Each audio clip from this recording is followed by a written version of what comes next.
This scapula here, okay? It's completely winged out, all right? Almost as force set. And look at how flat that is. Look at it. So because it's depressing, we're getting the humerus head to push the scapula down. Now there's no winging, zero.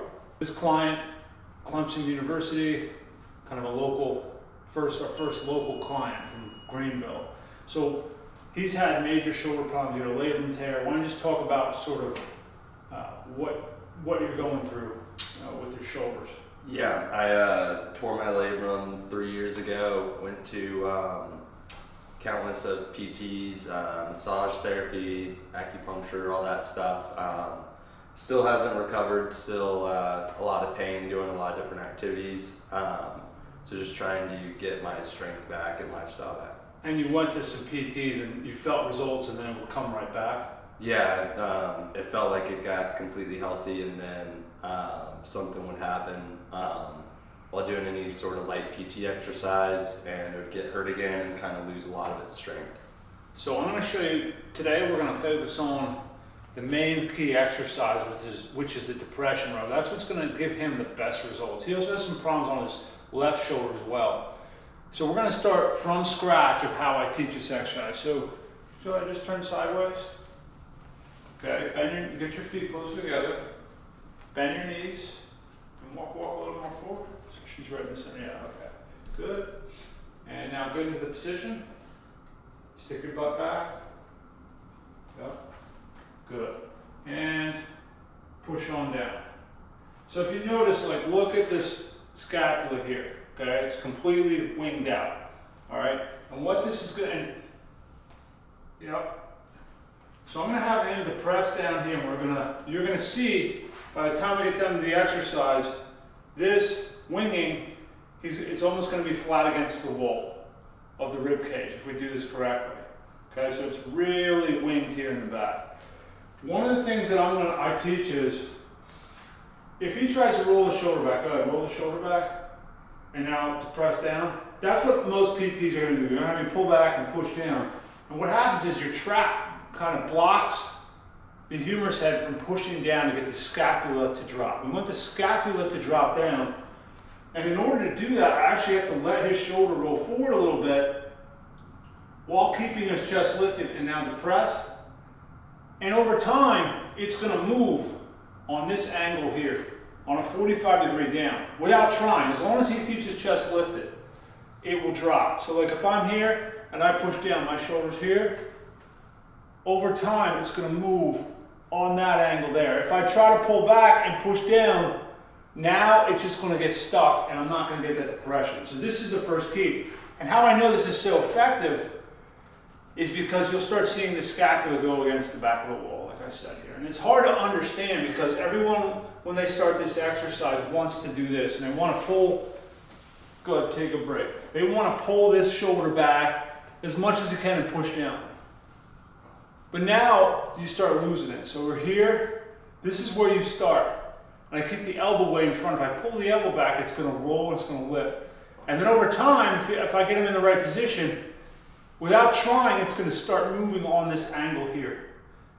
I'm just pushing down, I'm not trying to roll back. You see it grabs and moves this way. He's not going to be able to do that from day one. He's just going to be in this position every month. It's going to move a little bit on this angle. So I get him to understand without the cable and understand the positioning. And then we start going over here. Now we're going to do it on the cable. You ready, brother? Yeah. So we're going to go down. Look at the elbow. It stays in front, almost at 45 degrees. See how he's not trying to roll it back. He's trying to depress it down, a little bit of a tilt, and his chest stays lifted. And now look at this. Look. This is how you know he's in perfect position. I can't get my hand under.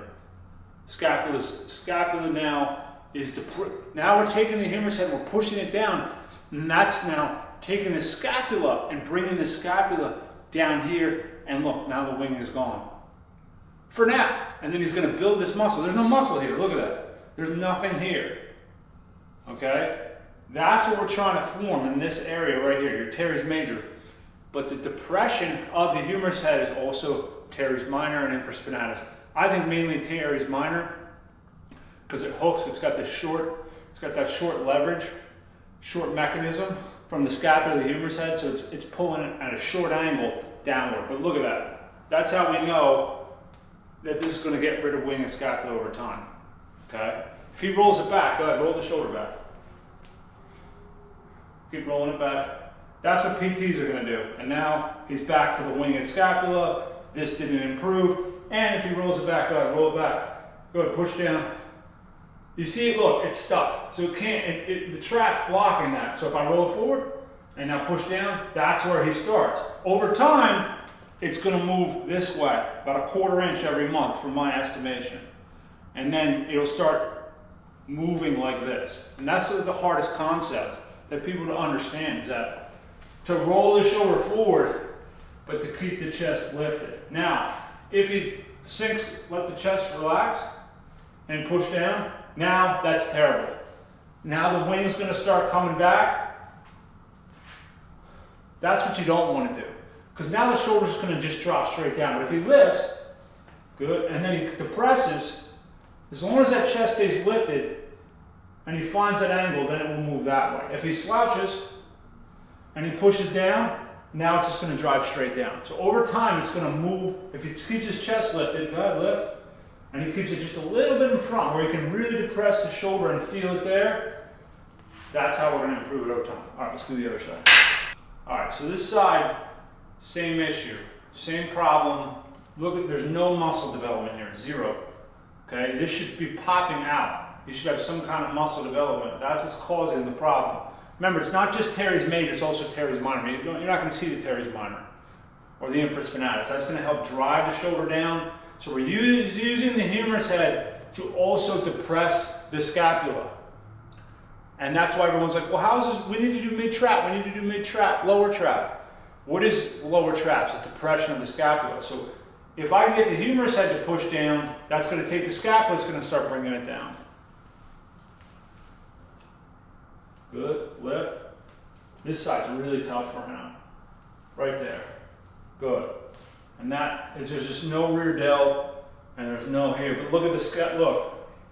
The winging is gone. So he's in great position there. It's just, he's just too rolled forward. I want you to roll it slightly back. There. Did you feel that? Yeah. Hold. Yep. Roll back slightly. See how I want it to stay there. Keep your mind there. Don't let it move. Good. Just square yourself up a little bit more. Now, there. Good. Yep, not bad. But look at the winging. Okay? That's pretty good. Okay, rest. Let's do the other side. Okay, you want to bring it over to the other side? So here is, that's the teres, okay, major. And some people will have this develop, but they'll still have their shoulder round forward. You'll see like Conor McGregor, he does a bunch of like chin-ups. It's massive, but he's like this. That's because it's also the teres minor, infraspinatus, subscapula, that depresses the humerus head down. Okay, so you're not going to see those muscles. So it doesn't mean, it's not just about the teres major. That's what I want you to understand. You have to have, that depression is working those, but the teres major is something that you see very underdeveloped. That's going to get worked as you do this exercise here. So again, like I'm here, so I start people out. They're here, right? Shoulders, where I can depress it the most and keep my chest lifted and feel here. Some people are going to get a stretch in the front of their shoulder. And I tell them, like, if you're feeling the stretch, let the elbow come more forward, then depress down. And then over time, they'll move back a little bit. But you really don't want to try to pull this back too far, especially in the initial stages, because you're going to get this. Don't think of this as a row. This is depression. And over time, look at how my shoulder moves. It moves that way. It doesn't move. Everyone does that. Well, now it's not depressed. So that scapula is stuck.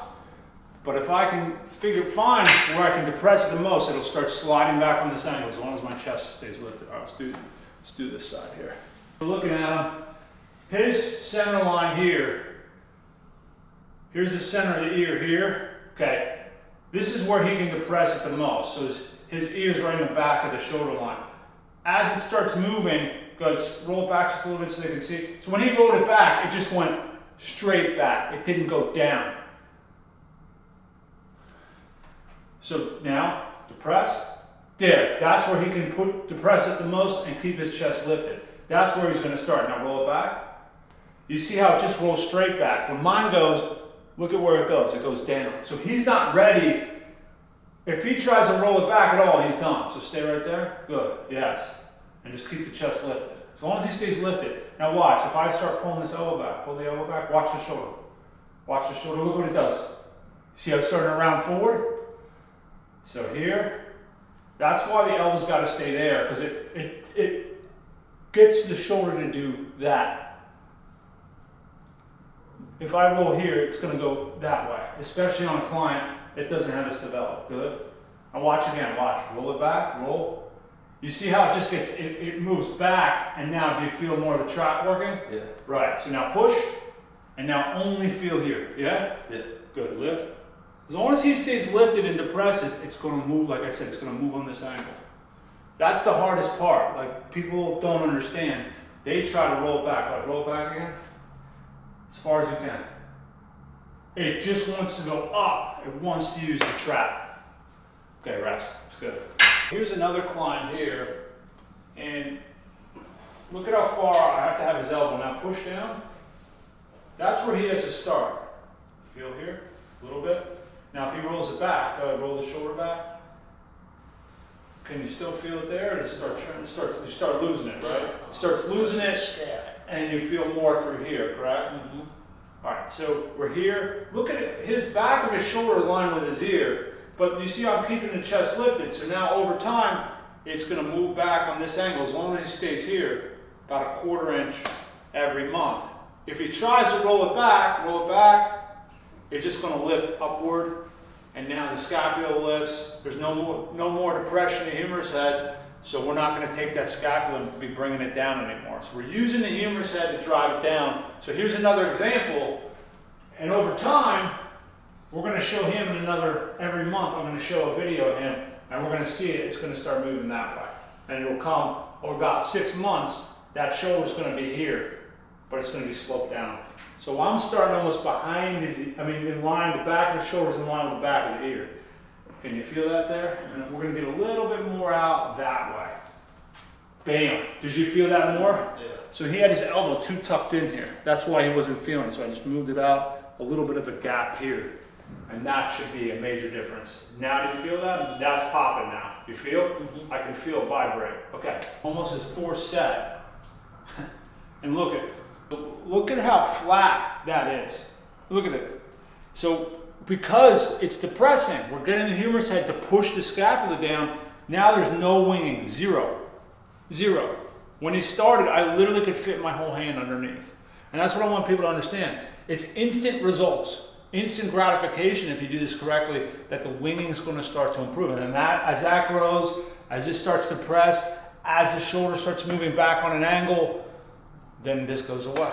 Very simple. Now, is there other procedures and other things we add on? Yes. Take a break.